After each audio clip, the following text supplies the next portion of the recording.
Sir എന്നോട് ക്ഷമിക്കണം. ആ ഹൊറർ കഥ എന്നെ കൊണ്ട് എഴുതാൻ പറ്റുന്നില്ല സാർ.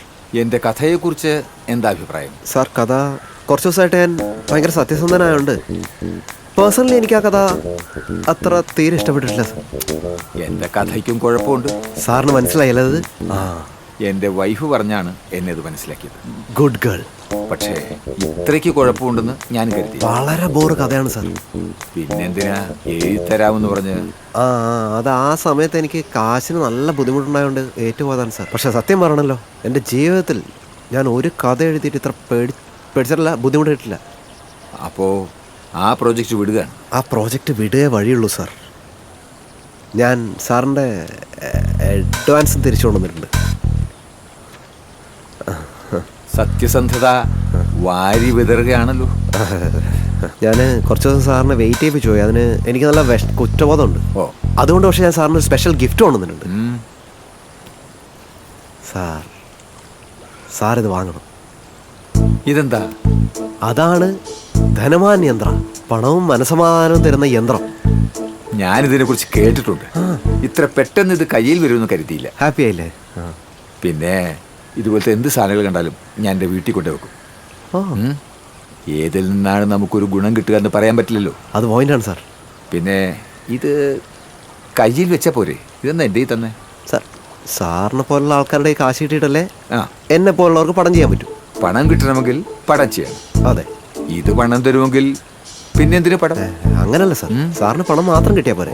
എനിക്കങ്ങനല്ല, പണം ചെയ്യണം, പണം ചെയ്തിട്ട് പണം കിട്ടണം. അയ്യോ, നല്ല മനസ്സുള്ള എഴുത്തുകാർക്കേ ഇത് പറ്റൂ. Thank you sir. അപ്പോൾ ഇത് വെറുതെ വീട്ടിൽ കൊണ്ട് വെച്ചാൽ മതി? വെറുതെ ഏതെങ്കിലും ഒരു മൂലയിലും കണ്ട് കൊണ്ടുവെക്കുക. അവിടെ ഇരുന്നവൻ സാറിൻ്റെ കാര്യങ്ങളൊക്കെ ഡീൽ ചെയ്ത് റെഡിയാണ്. ഇത് തന്നതിന് ഒരു താങ്ക്സ് പറഞ്ഞില്ല. സാറത് മറന്നു. പോകുന്നതിന് മുമ്പേ പറയുന്ന വിചാരിച്ചിരുന്നു ഞാൻ. അപ്പോ thank you. No mention sir. Sir happy അല്ലേ? വേറെ വർക്കും വല്ലതായോ?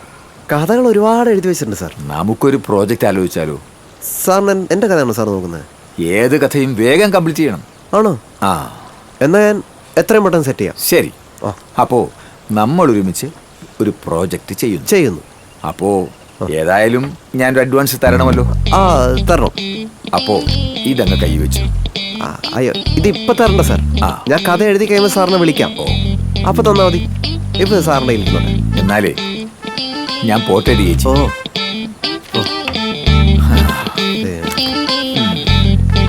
സാർ, വൺസ് അഗൈൻ സോറി കേട്ടോ. സോറി. സാറിന് നല്ലവർ തന്നെ. അയ്യോ അയ്യോ സാർ.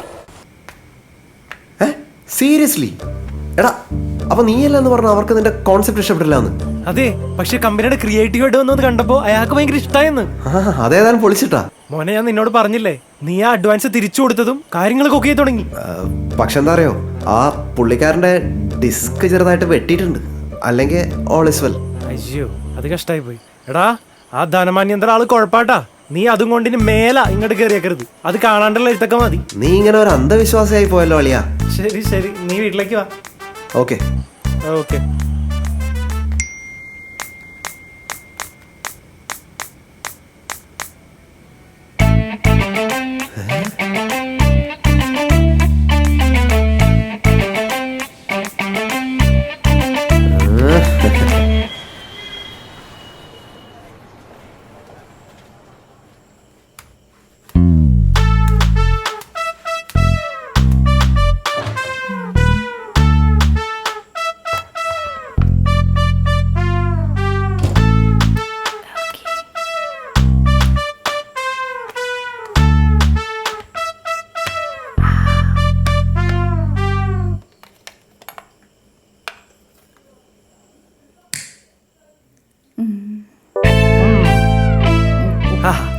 അങ്ങനെ ആ നിരാകരസന്ധം അവസാനിച്ചു.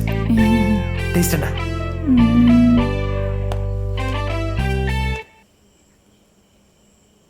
അതെ, എനിക്ക് ഭയങ്കരമായിട്ട് വിശന്നിട്ടാ. സഹിക്കാൻ പറ്റാത്തോണ്ടോ ഇന്ന് രാത്രി 5 ശരിക്കും ഒന്നും കഴിക്കാനും പറ്റിയില്ല. നിനക്ക് ഇതിന്റെയൊക്കെ വല്ല ആവശ്യമുണ്ടോ എന്റെ മീനും? ഇനി ഇതാരോടും പറയാനൊന്നും നിൽക്കണ്ട കേട്ടോ. അത് നമുക്ക് ആലോചിക്കാം. നീ മുഴുവൻ കഴിച്ചോ? അവന്മാര് വെച്ച ഞാൻ കഴിച്ചാന്ന് പറഞ്ഞു. നീ കഴിക്കുന്ന രീതി കണ്ടിട്ട് ഇനി മേലെ നീ ഈ പരിപാടി ചെയ്യുന്ന എനിക്ക് തോന്നുന്നില്ല.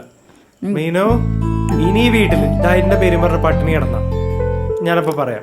എനിക്ക് തടി ഉറക്കണോവേ. എടാ, തടി ഉറക്കാനാണെങ്കിൽ രാവിലെ ഒന്ന് നടക്കാൻ പോ. മെല്ലെ മെല്ലെ ജോഗിങ് ആക്കി മാറ്റ്. ഒന്ന് ആക്റ്റീവ് ആയിട്ടിരുന്നാൽ മതി. തടിയൊക്കെ തനിയെ ഉറഞ്ഞോളൂ. ആ ഇത് കൊള്ളാലോ.